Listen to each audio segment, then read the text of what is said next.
condemned, canceled, persecuted. We associate this with the political left, but what if this is happening at a Christian university? My next guest will tell us all about what the culture is on at least one of our Christian colleges and universities, and I can attest to the fact that it's not just one. Stay tuned for an exciting episode of Conversations with Dr. Carol Swain.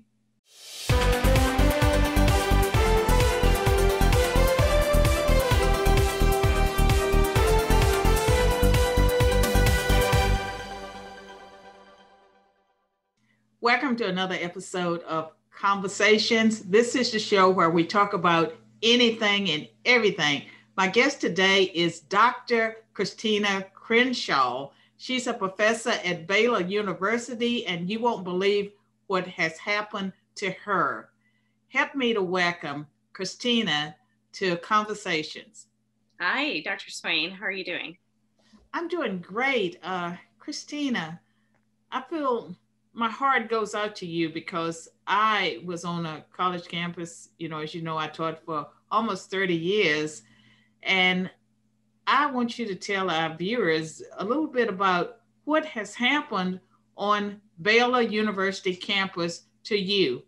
Yeah, sure. So to back up, it was about 3 weeks ago, Dan Darling, who is by his own right a leader within Christian, particularly Baptist circles, had expressed lament on Twitter about Biden's expansion of Title IX to include people who identify as transgendered, and it allows them to essentially choose to occupy biological women's spaces. And that's within sports, that's within all spaces that have been protected. And I responded and I said, I too share this lament. I too share this concern. Am I allowed to have a voice on this? Can those of the other 99% of us who are not struggling with gender dysphoria have a voice on this? No. Okay. Yes. So it was sort of a rhetorical question. I guess intended audience would have been Biden. My circle of friends, particularly at that time, was relatively small. We share similar concerns. A week goes by and no one has said anything. They've either liked it or reshared it. Absolutely no negative feedback within that first week until somebody from Baylor's LGBTQ group decided to retweet it, tag it, circle it. And then that is when it was picked up by a minority, but loud minority who made a big splash, a minority of students on Baylor campus. And right. It's very crazy from there. And what we're really talking about is transgender women, which means a male, a biological male, who participates in women's sports or women's activities.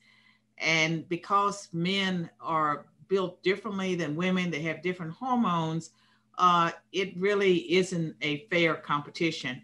And so that's what your tweet was about. Correct. So I expressed the tweet specifically in rebuttal in response to Dan Darling, who was also expressing concern. I chose to crouch the language with children because I am coming at this perspective as a woman, as a mother, as an anti-trafficking activist. And I think that, the majority of the people I have talked to share these concerns for that same reason. I think even though the percentage of people who identify as transgender is relatively low. I think nationally it's less than 1%. And yes. I was reading, it's like 0.4%. But I think the concern is that if we have public policies that sort of assert gender fluidity, that opens the door for other predatory behavior. The transgender community aside, I think that there is a place of conversation around that. But when we start saying that there is no biological sex difference between male and female, and it's all very fluid, that then again opens the door to a realm of negative possibilities. And, right. And yeah. The whole thing about gender identity, and a lot of people don't know this, we talk about gender all the time as if it was interchangeable with biological sex, and it isn't. In the 1950s, a scientist, his last name was Money, he was the one that came up with the concept of gender. And that's why, gender is not the same as biological sex. And because of the way the concept is defined, that's why you can have 64 genders or 100 genders or 1,000 genders. And even in the church world, they have embraced the concept of gender without really understanding that it truly is a social construction. It was something that a social scientist came up with.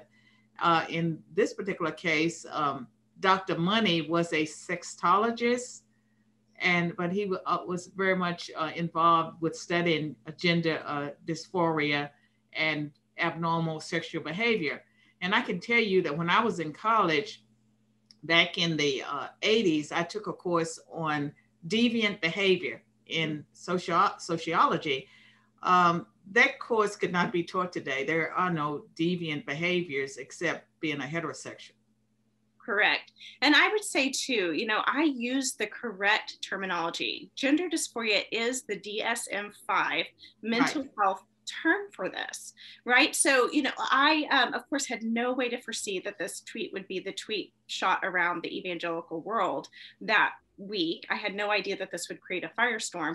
But if I could do it again, I would still use that same language because it is the correct medical language around what this group is experiencing. So again, that doesn't mean we don't approach it with compassion and that we don't approach it with clarity, but it's fair to call it what it is. And I think what's been interesting is the number of mostly young students, people who tend to be out of their 20s and in their 30s and 40s, sort of gather around the same understanding that, you don't get to cancel somebody for free speech. You don't get to cancel somebody for expressing religious liberties at a Christian university. But it is a little concerning that we see this new wave of, kind of younger millennials, Gen Z now, who anything that feels offensive, even if it is fact and data based, just has to be canceled. They can't tolerate that.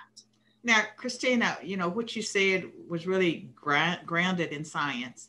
And so I'm sure that your university backed you up and they sent out a, what are those things that they send out? Sort of a press release. Okay, a press release backing you up, right?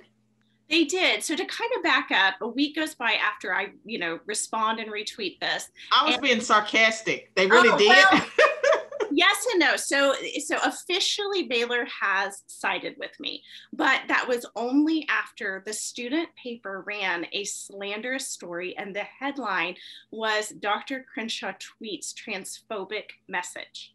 That was the headline. Then news outlets pick it up. It goes viral because the Christian community is like, wait, did you really just try to cancel and slander somebody for holding traditional Orthodox values and views at a traditional Orthodox Baptist university? It was a pretty egregious move of the student paper. Then Baylor issues a statement that does not take a stance with transgendered identity or LGBTQ, but they do take a stance on free speech. And they say, essentially, to paraphrase, we back Dr. Crenshaw, we're not going to investigate her, and you do not get to report people to Title IX for criticizing Title IX. That's not really what our Title IX office was meant to be. That further enrages the students, and they start a petition. Well, hold that thought, because we have to take a break. And when we return, I want you to tell our viewers about that petition. Yeah, okay. We will be back after this message from our sponsors.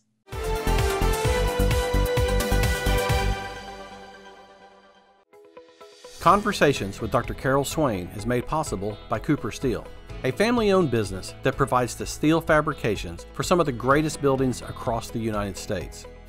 60 years ago, Kenneth and Faye Cooper founded their company in Shelbyville, Tennessee. Cooper Steel believes in sponsoring Carol Swain because we believe as she does, you build strong, you stand strong.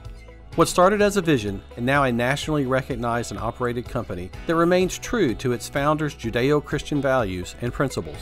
Cooper Steel is committed to excellence, responsibility, and community. Cooper Steel's motto is, build strong, stand strong. They treat their employees and customers like family. Thank you to Cooper Steele for standing strong with Conversations with Dr. Carol Swain. Learn more about our generous sponsor at coopersteel.com.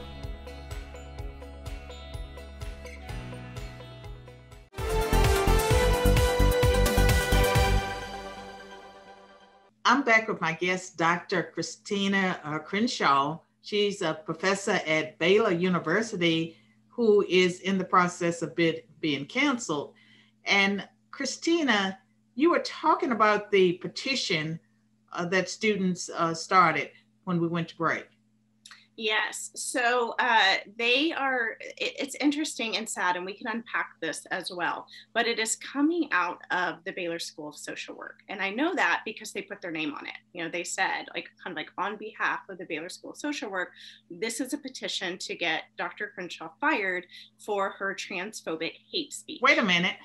I thought it would be a change.org petition. You're telling me that a division of Baylor University, the Baptist University, came out with a petition to get rid of you?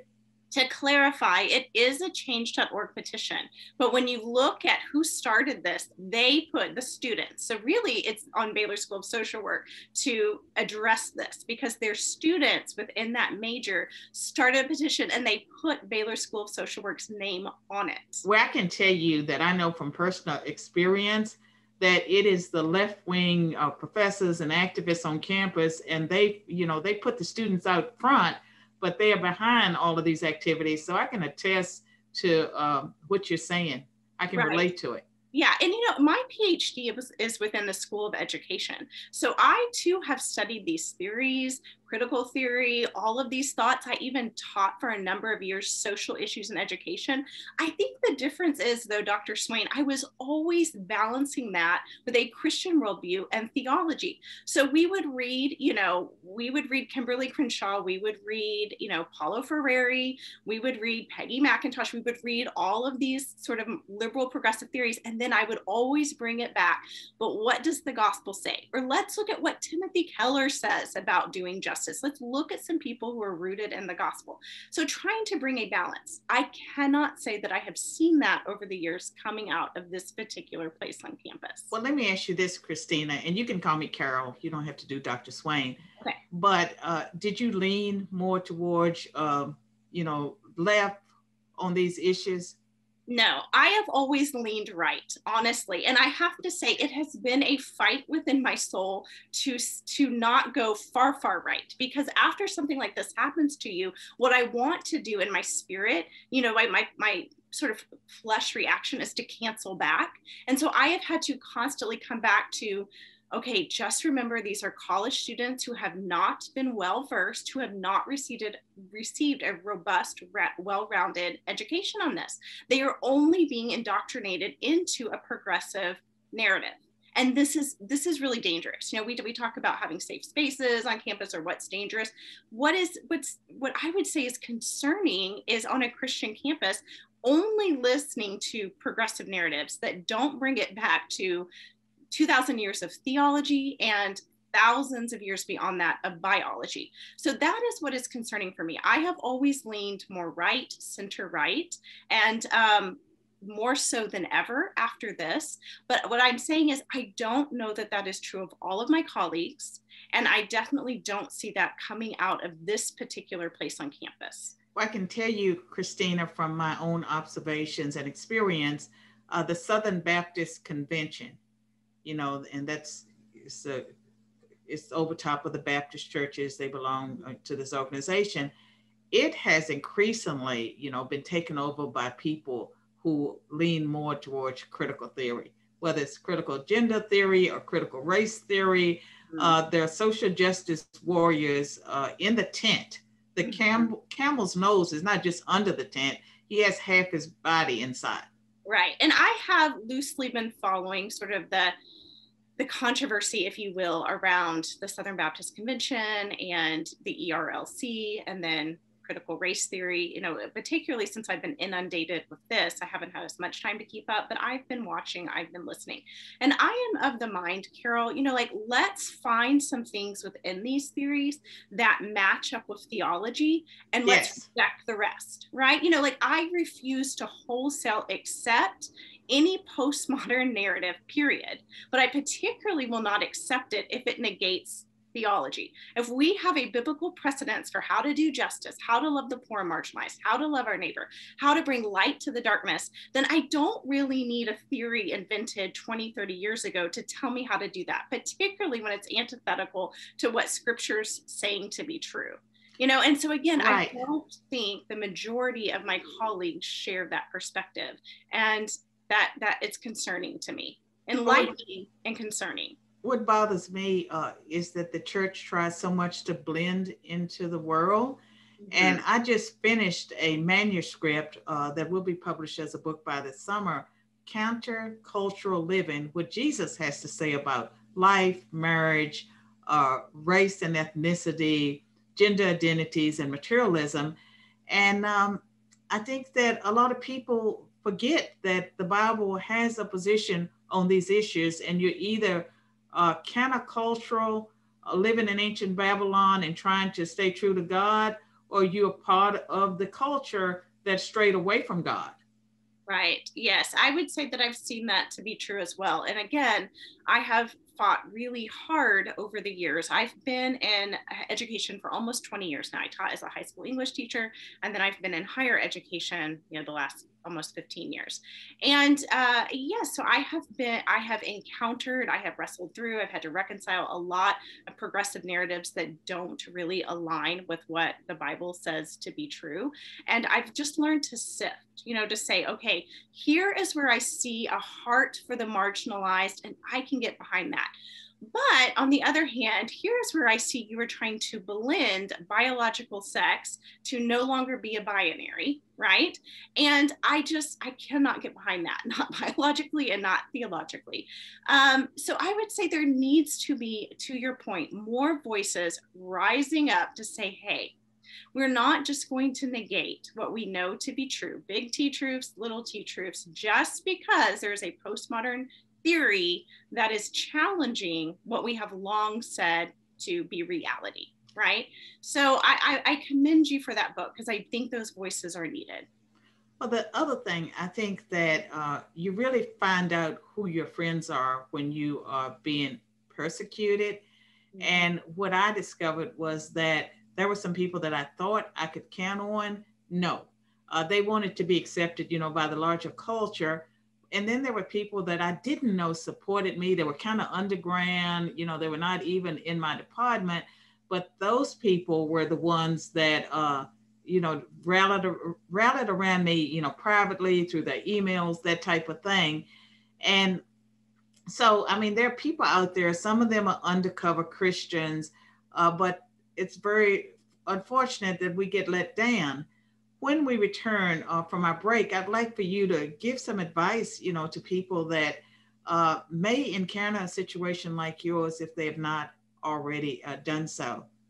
So we'll be back after this message from our sponsors.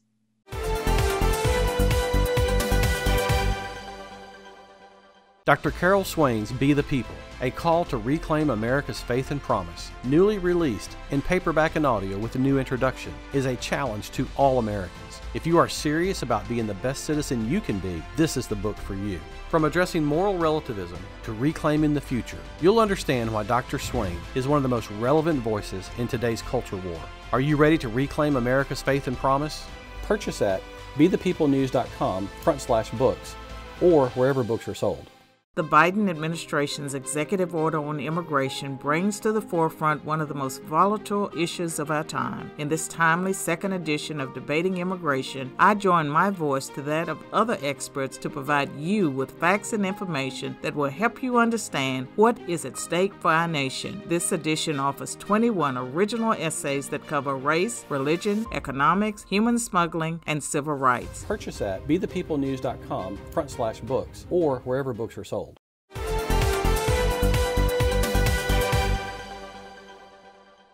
I'm back with my guest, Christina Crenshaw. And before we get back to her story, I want to read the scripture that is really associated with her experience. It's from the Apostle Paul. We are troubled on every side, yet not distressed. We are perplexed, but not in despair, persecuted, but not forsaken, cast down, but not destroyed. So this was the life of the Apostle Paul, and it sums up the life of many Christians who are standing up for truth. And so, Christina or Dr. Crenshaw, you are a doctor.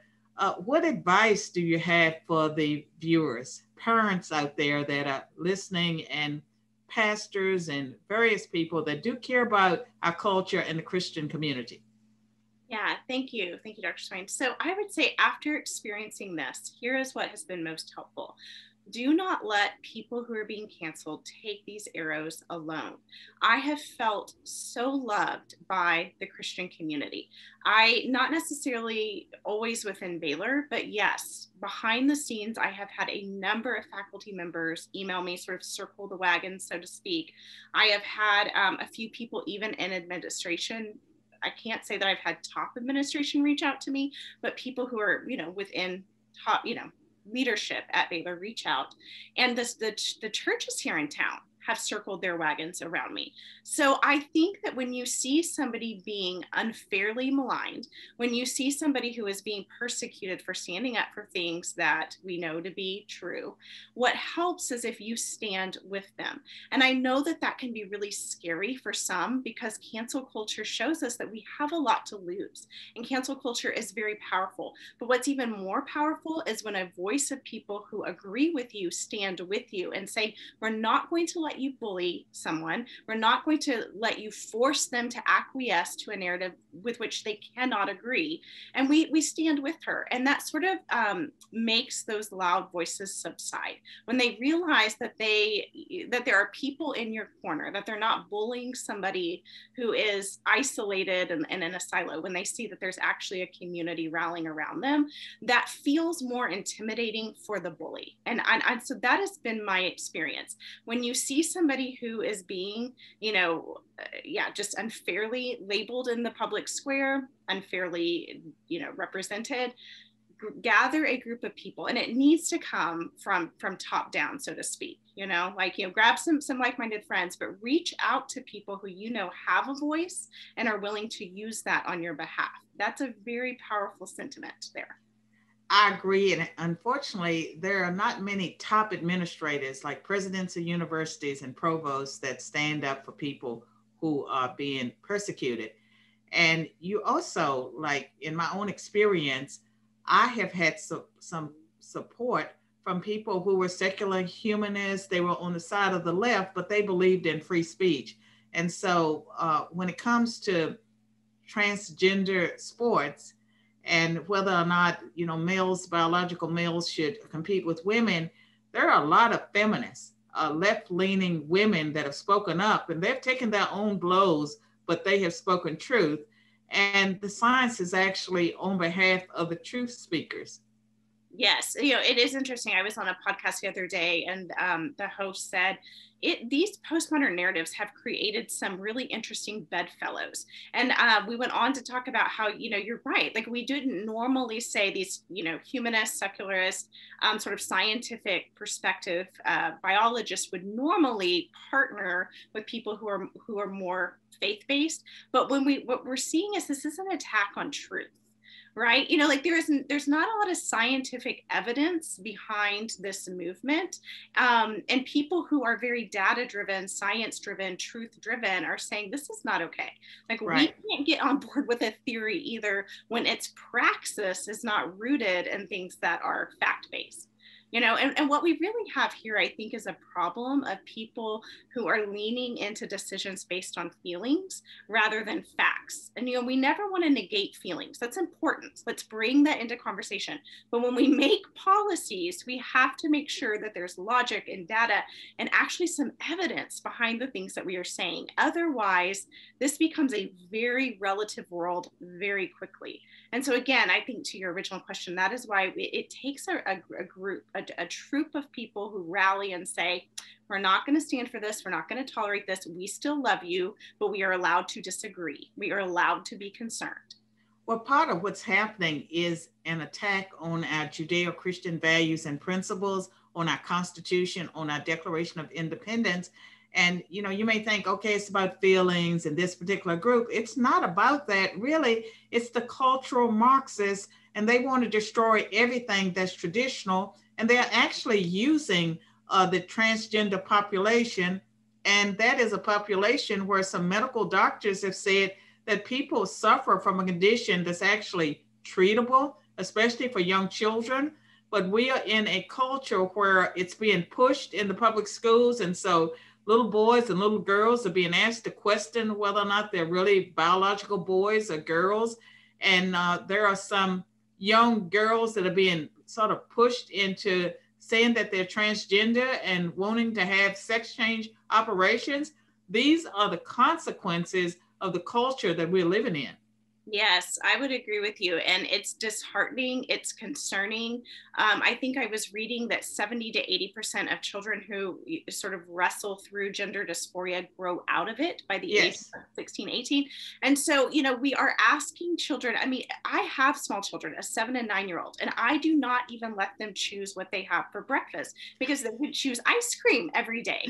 You know, so the idea that we're going to allow children to choose their gender is just mind blowing. You know, again, that does not mean that we don't approach this with compassion, but we balance that compassion with clarity, you know. And so, yes, again, to your point, I am concerned about what has infiltrated the public narrative and public schools. And we all should be. We should all be really concerned about what we are doing to our children. And in the area of sports and protected women's spaces, you know, this feels like a very anti-women movement. And I think that women are just now starting to speak up about this. It's kind of the new war on women. And I think we've got to recognize that. Well, Christina, I know that you've been involved in work with human trafficking. And so would you like to tell our viewers a little bit about what you do and how they can help you do the things you do in the world? Because as a lecturer, your job is not secure. I'm not telling you something you don't know. Baylor could let you go tomorrow, but what else do you do in the world? Yeah, so before all of this controversy, I have always been a fierce advocate for anti-trafficking work. For me, anti-trafficking work, it's bipartisan, which is nice. It's unifying. It's, you know, not typically very controversial. And what I most appreciate about anti-trafficking work is that it brings redemption and restoration to a broken, dark area. And so I've always loved that about that. And so, you know, I've been asked in different circles, you know, how can we support you? I would say my hope would be that this would highlight anti-trafficking work. Find a faith-based organization that is doing this hard work, anti-trafficking work, bringing light to the darkness, redemption and hope to people, and kind of rally around them. And if you're doing, you know, anything involving children and hunger and homelessness, those sorts of things, then that is great, necessary justice work. Now, Christina, you have your own organization. So very quickly, give us your organization. So I don't have my own anti-trafficking organization, but my church has a nonprofit called unboundnow.org. And Unbound works with a lot of, and so I've partnered with them a number of times. So Unbound would be the one I'd highlight. Thank you so much for sharing your story. We will be following it, and we'll be praying for you too. Thank you for being a guest. Thank you. We will be back after a word from our sponsor.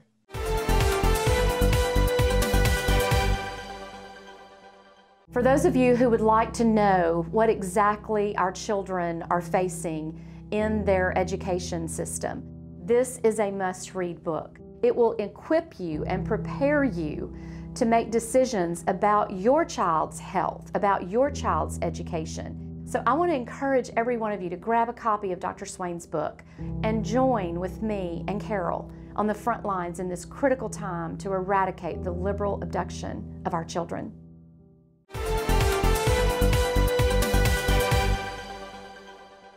Thank you so much for tuning into this episode of Conversations. Dr. Crenshaw's message was very moving for me, and I'm sure for you as well.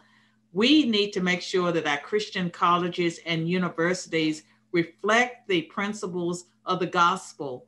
They need to stand against the culture. They need to stand for Jesus Christ. So it's important for us to monitor what is taking place and to let the university presidents and the administrators know that we expect them to do a better job than the secular universities that we could have sent our children to.